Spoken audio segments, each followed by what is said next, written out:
रहस्यमयी तरीके से एक महिला लापता थी। पति ने गुमशुदगी की रिपोर्ट दर्ज कराई। लापता महिला का पता था 7 फीट चौड़ी और 4 फीट गहरी कब्र। महिला की लाश को जमीन में दफनाया गया था। मर्डर की मिस्ट्री में हत्यारा कोई अपना ही था।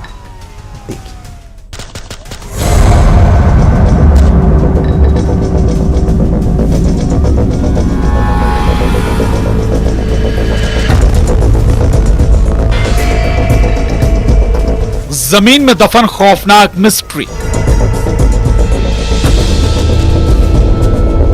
रहस्यमय तरीके से वो हुई लापता।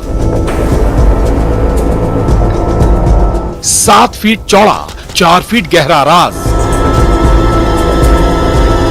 बीवी का मर्डर, जमीन में दफन लाश।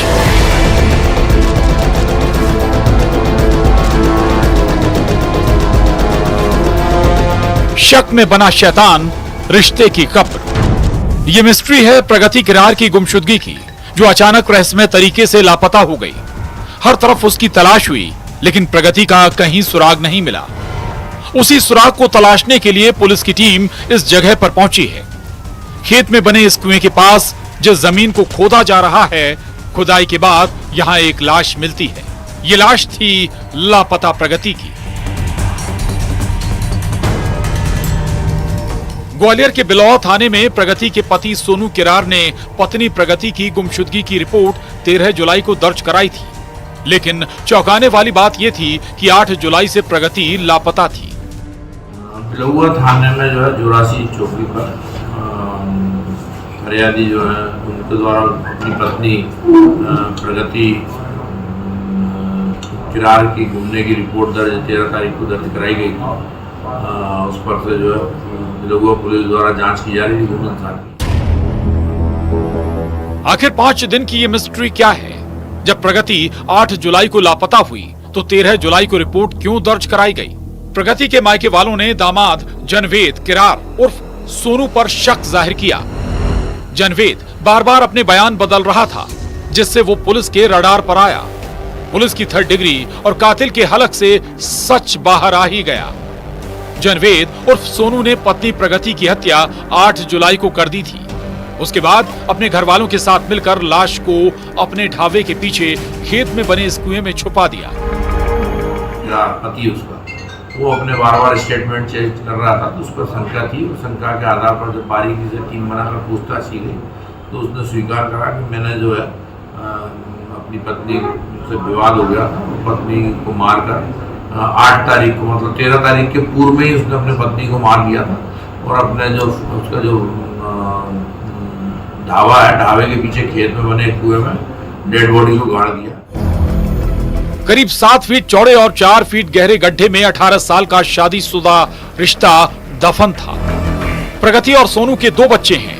दोनों बाहर पढ़ाई कर रहे हैं। पुलिस की माने तो आरोपी अपनी पत्नी के कैरेक्टर पर शक करता था। आए दिन दोनों के बीच अनबन होती थी। कुछ सूचना मायके पक्ष से भी मिला था कि इनके आपस में जो रिलेशन है वो डिस्प्यूट्स भरे हुए थे, मारपीट वगैरह होता था और उसी के लेके हमेशा विवाद रहता था। ये व्यक्ति अपने पत्नी के चरित्र पर संदेह करता था। तो पुलिस द्वारा बहुत सारे एविडेंस कलेक्ट किया। सब कुछ कंप्लीट होने के बाद इनको राउंड अप किया। शक में शैतान बने शौहर ने रिश्ते की कब्र बना दी। ग्वालियर में सुशील कौशिक के साथ bureau report, news 18, Madhya Pradesh, Chhattisgarh. एक घर में महिला का कत्ल हुआ। बिस्तर पर उसकी लाश थी और हत्यारे का सुराग भी उसी घर ने दिया, क्योंकि कातिल भी उसी घर में मौजूद था। ये कोई और नहीं, हथौड़ा मार किलर है। लेकिन है कौन? देखते हैं।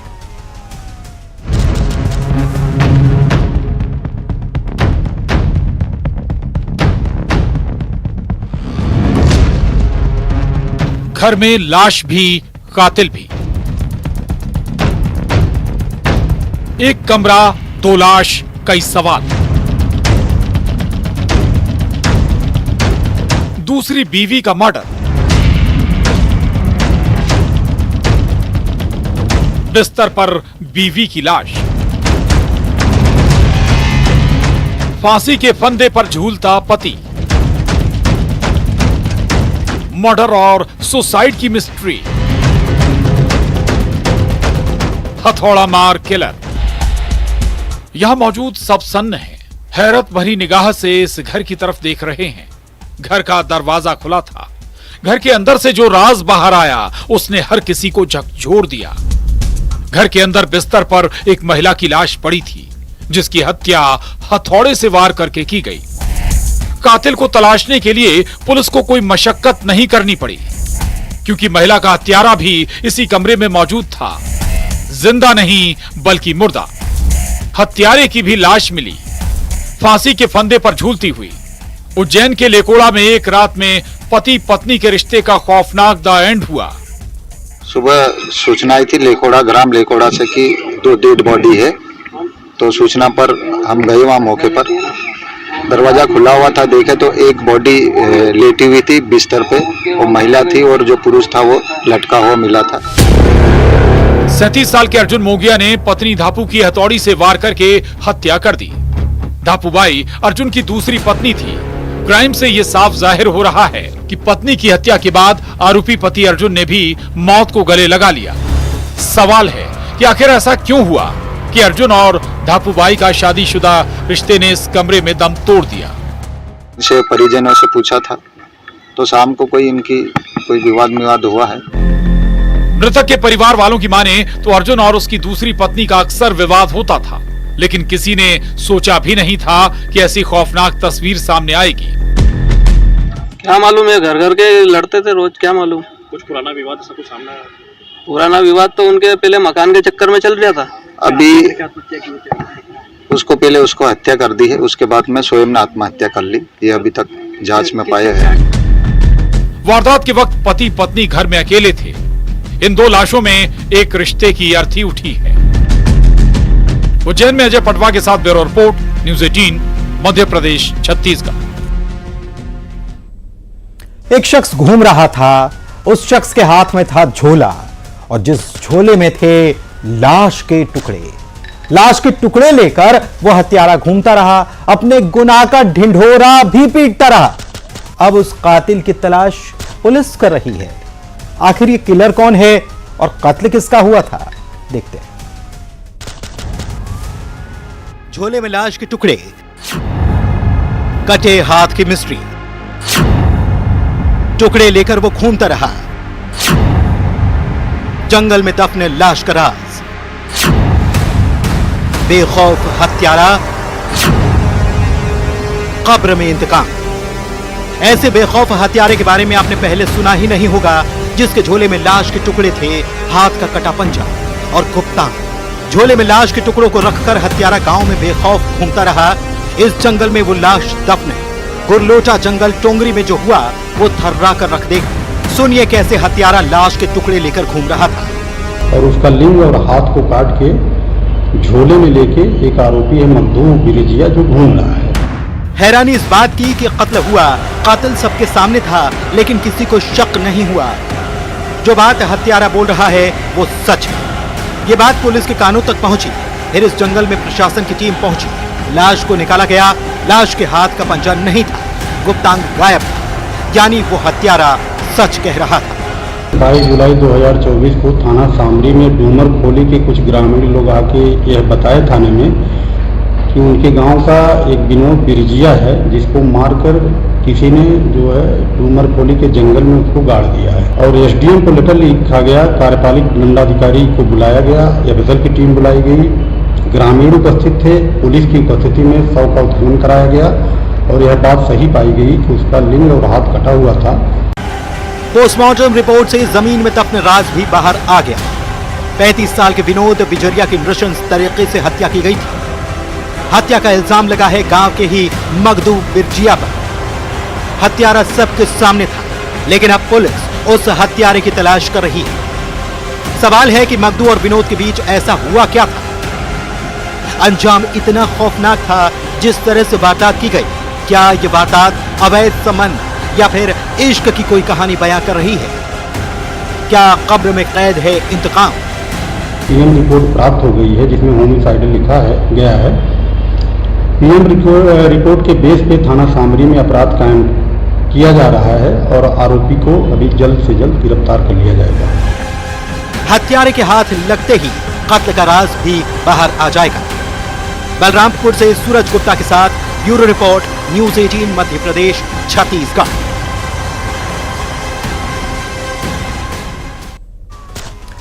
मौत के सौदागर जिन्हें पसंद है ठाएं ठाएं, इनकी बंदूक से निकलती है दहशत की बोली। फिर पुलिस के रडार पर आया है अवैध हथियारों का तस्कर। कैसे खून खराबा ऐसी गैंग के लिए है मुनाफे का कारोबार। देखिए ऑपरेशन बुलेट माफिया।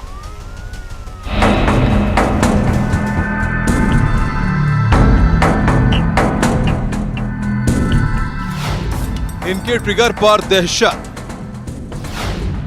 बेरल का खेल कितने खिलाड़ी, रडार पर मौत के सौदागर, मुनाफे का कारोबार कितने किरदार, बेरल का interstate connection, operation bullet mafia. यह मौत का साजो सामान है जिसकी गोली कभी दहशत की कहानी सुनाती है तो कभी लिखती है खून खराबे की स्क्रिप्ट। कभी गैंगस्टर के हाथ लगता है यह मौत का खिलौना। अवैध हथियारों के सौदागरों के लिए यह मुनाफे की डील है। बस एक बार सौदा हुआ तो हथियार एक शहर से दूसरे शहर भेजे जाते हैं। पूरा नेटवर्क है मौत के इन सौदागरों का। कभी कभी सोशल मीडिया पर भी डील होती है। हथियारों की तस्वीर भेजकर सौदा तय होता है। सिकलीगर के लिए यह मुनाफे का कारोबार है। खरगोन में फिर दबोचा गया है ऐसा ही शातिर तस्कर। हमें सूचना मिली थी कि एक व्यक्ति जो कि अवैध हथियारों की खरीद बिक्री में और उनके निर्माण कार्यों में सहायता करता है, तो जो मुखबिर का हमें सूचना प्राप्त हुई थी उसके आधार पर हमारी टीम गठित करके हमने रेड करी और बेड़िया थाना के अंतर्गत एक स्थान पर दबी देकर एक सिकलीगर को हमने पकड़ा है। उम्र महज 20 साल, खरगोन के बेड़िया थाना इलाके में अवैध हथियार की तस्करी कर रहा था। आरोपी शेर सिंह उर्फ शेरा बेड़िया के मर्दलिया गांव में बड़ी नहर के पास अवैध हथियार ले जाते वक्त इसे दबोचा गया। अब तक कंट्रीमेड पिस्टल का खुलासा हुआ है, लेकिन इस बार बैरल की कहानी भी सामने आई है। 20 बैरल जब्त किए गए हैं 21 अवैध पिस्टल के साथ। इसके कब्जे से 21 कंट्रीमेड पिस्टल हमने बरामद किए और बारीकी से तलाश करने पर 20 बैरल भी हमें मिले हैं। सवाल है कि ये बैरल किस गिरोह ने सप्लाई किए? क्या इसके तार गुजरात, महाराष्ट्र और एमपी के किसी शहर से जुड़ रहे हैं? ये बैरल पूर्व में भी हमने कई प्रकार की कार्रवाई अवैध हथियारों के खिलाफ करी है, लेकिन ये बैरल इस बार हमें पकड़ने में कामयाबी हासिल हुई है। और चूंकि ये आसपास के क्षेत्र में इस प्रकार के बैरल नहीं बनते, इसके अंतर्राज्यीय लिंक हो सकते हैं, तो हम लोग मध्य प्रदेश के अन्य जिलों और महाराष्ट्र और गुजरात के विभिन्न स्थान जहां से बैरल मंगाए जाने की सूचना हमें मिल रही है, तो उसकी परत दर परत इन्वेस्टिगेशन करेंगे। अब पुलिस के टारगेट पर बैरल सप्लायर गिरोह भी है। आखिर नेक्सस कितना बड़ा है? खरगोन में आशुतोष पुरोहित के साथ bureau report, news 18 Madhya Pradesh, Chhattisgarh. दिल तो बच्चा है जी, 65 साल की उम्र में इश्क की बीमारी लग जाए। एक तरफा इश्क भी 40 साल छोटी लड़की से हो, वो भी मर्ज का इलाज करने वाली डॉक्टर साहिबा से। इंदौर में 65 साल के बुजुर्ग मरीज का दिल डॉक्टर पर आ गया जिससे वो इलाज करवा रहे थे। डॉक्टर की खूबसूरती पर फिदा हो गए बुजुर्ग। डॉक्टर को 2 लव लेटर भी लिख डाले। ये लेटर टूटी फूटी हिंदी में थे, यहां तक कि शादी का प्रपोजल भी दे डाला। और उसके बाद क्या हुआ, आइए देखते हैं।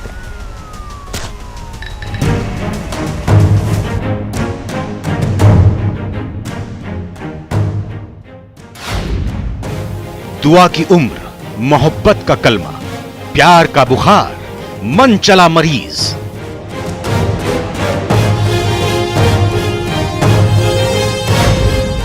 बेटी की उम्र की डॉक्टर पर आया दिल, 40 साल छोटा, एक तरफा इश्क।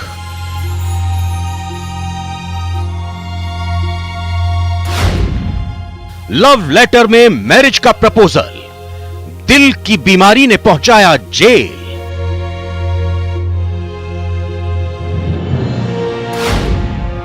इश्क के मरीज चच्चा जान। उम्र 65 साल, नाम सलाउद्दीन खान। इनकी उम्र पर मत जाइए क्योंकि इनका दिल जवां है। दुआ की उम्र में इन्हें आशिकी सूझ रही है। आपको भी लग रहा होगा उम्र की कोई सीमा नहीं होती, लेकिन इन जनाब ने सारी लिमिट ही क्रॉस कर दी है। पूरा मामला तफसील से सुनिए। इंदौर का एमवाई अस्पताल, जिस अस्पताल में सलाउद्दीन साहब इलाज के लिए गए थे, लेकिन इश्क का रोग लगा बैठे। MYH में एक महिला डॉक्टर को एक 65 वर्षीय बुजुर्ग जिनका नाम सलाउद्दीन खान है, उनके द्वारा 2 पत्र दिए गए, जिसमें टूटी फूटी हिंदी लैंग्वेज में उनके द्वारा पत्र लिख किया गया। और संपूर्ण पत्र और उनसे बातचीत उपरांत पता चला कि वो उन महिला से शादी का प्रस्ताव रख रहे थे और थोड़ा सा उनकी मानसिक स्थिति भी सही प्रतीत नहीं हुई। तो उसमें प्रथम दृष्टया क्योंकि उन्होंने महिला के साथ अभद्रता की और उनको इस तरीके से परेशान किया, और वो पूर्व में भी 1-2 बार उन्हीं महिला को अप्रोच कर चुके थे, इसलिए नई धाराओं में छेड़छाड़ के अंतर्गत धारा 75-76 के अंदर उनके अंदर मुकदमा कायम किया गया। बीमारी ठीक हो गई थी, फिर भी ये इलाज के बहाने अक्सर अस्पताल जाते। इनका दिल भी उस डॉक्टर पर आया जिस डॉक्टर ने इनका इलाज किया था। महिला डॉक्टर की खूबसूरती पर चच्चा जान फिदा हो गए थे। फिर तो अस्पताल ही इन्हें इबादत गाह लगने लगा। एक तरफा इश्क में ऐसे फंसे कि बार बार शायद यही गाना गुनगुनाते होंगे। ऐसी उलझी नजर उनसे हटती नहीं, दिल तो बच्चा है जी।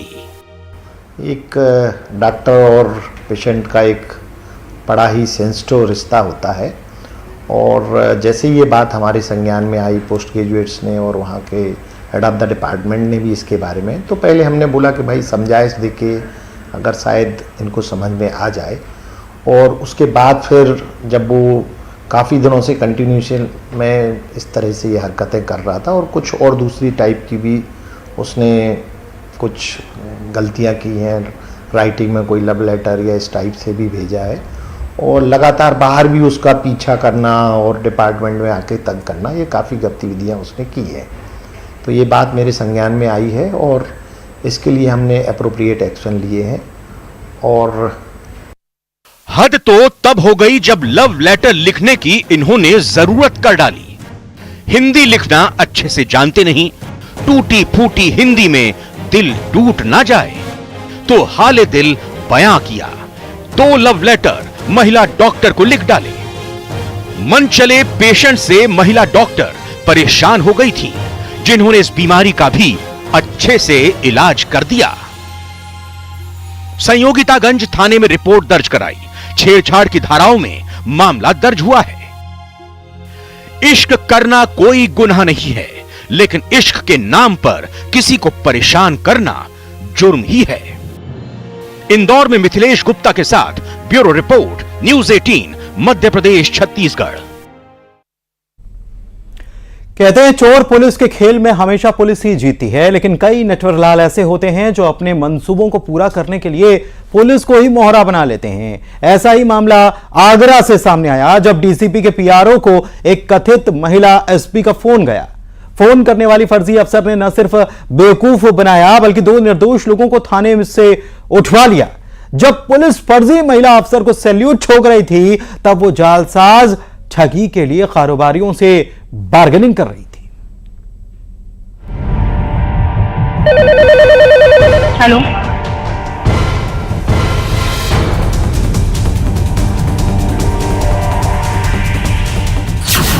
फर्जी अफसर, रॉब भयंकर। हेलो हेलो, हाँ हेलो, हाँ आवाज आ रही है आपको? लड़की ने नचा दिया पूरा थाना। एसपी नकली, झांसे में पुलिस असली।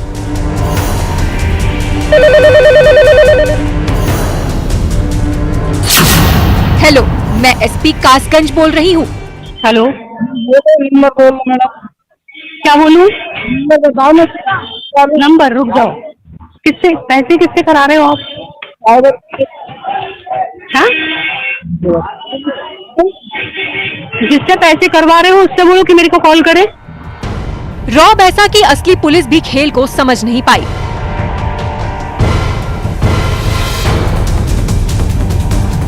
भड़क ऐसी कि आगरा पुलिस एक फोन कॉल पर नाची नाची फिरने लगी।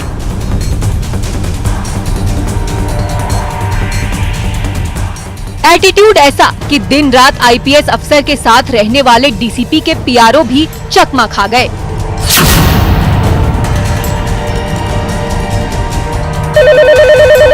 हेलो, आगरा पूर्वी के डीसीपी का फोन अचानक घनघनाया। डीसीपी के पीआरओ ने फोन उठाते ही कॉल करने वाले का पता पूछा तो उधर से जवाब मिला, हेलो, मैं एसपी कासगंज अपर्णा रजत कौशिक बोल रही हूँ। दूसरी तरफ फोन पर एक आईपीएस को सुन पीआरओ जवाब दिया, जय हिंद मैडम, क्या आदेश है? जवाब मिला, मुझे खेरागढ़ इंस्पेक्टर से तत्काल बात कराइए। कॉल करने वाली एक आईपीएस अफसर थी, लिहाजा पीआरओ ने बिना वक्त गवाए खेरागढ़ इंस्पेक्टर को नंबर दिया और फोन पर मैडम से बात करने का संदेश भी। लेकिन पीआरओ साहब अब तक अपने साथ हो चुके खेल से पूरी तरह बेखबर थे। 23 जुलाई 2024 को दिन में करीब 2:30 बजे डीसीपी पूर्वी जोन के पीआरओ से फोन पर एक महिला ने अपने आप को एसपी कासगंज अपर्णा रजत कौशिक बताते हुए कहा कि उन्हें एसएचओ खेरागढ़ से बात करनी है। इस जानकारी पर एसएचओ खेरागढ़ ने उसी नंबर पर कॉल किया। महिला द्वारा पुनः अपने आप को एसपी कासगंज बताया गया। अब बारी खेरागढ़ इंस्पेक्टर की थी। उन्हें ऊपर से आदेश आया था, लिहाजा इंस्पेक्टर ने भी कॉल करते ही उस महिला अफसर को सल्यूट मारा और आदेश पूछा तो जवाब मिला कि तुम्हारे इलाके में कुछ कारोबारी चोरी का सामान खरीद रहे हैं, मुझे कस्बे के ज्वेलर्स की दुकान का फोटो भेजो और पहचान करानी है। एक आईपीएस अफसर का हुक्म था, जिसके बाद तत्काल खेरागढ़ इंस्पेक्टर ने शहर के सभी ज्वेलर्स के फोटो इकट्ठा किए और इस कथित आईपीएस अफसर के फोन पर व्हाट्सएप कर दिए। जिसके बाद कथित आईपीएस अफसर का रिप्लाई आया कि इसमें से 2 ज्वेलर्स ऐसे हैं जो चोरी का सामान खरीदते हैं, तत्काल इन दोनों को गिरफ्तार किया जाए। ऊपर से आदेश था, लिहाजा खेरागढ़ पुलिस ने ललित और राहुल नाम के 2 कारोबारियों को फौरन उठा लिया और थाने ले आए। लेकिन जैसे ही बाजार में ये खबर फैली, व्यापारी हंगामा करने लगे। उधर व्यापारियों का हंगामा चल रहा था, इधर पुलिस की पूछताछ। अब बारी पुलिस के बैकफुट पर आने की थी। पूछताछ में दोनों व्यापारियों ने चोरी का माल खरीदने से इनकार कर दिया। दूसरी तरफ दबाव बनाया जा रहा था, लिहाजा पुलिस ने दोनों कारोबारियों को थाने से छोड़ दिया। और इसी के साथ आज क्रिमिनल्स में बस इतना ही। मुझे दीजिए इजाजत, खबरें जारी है।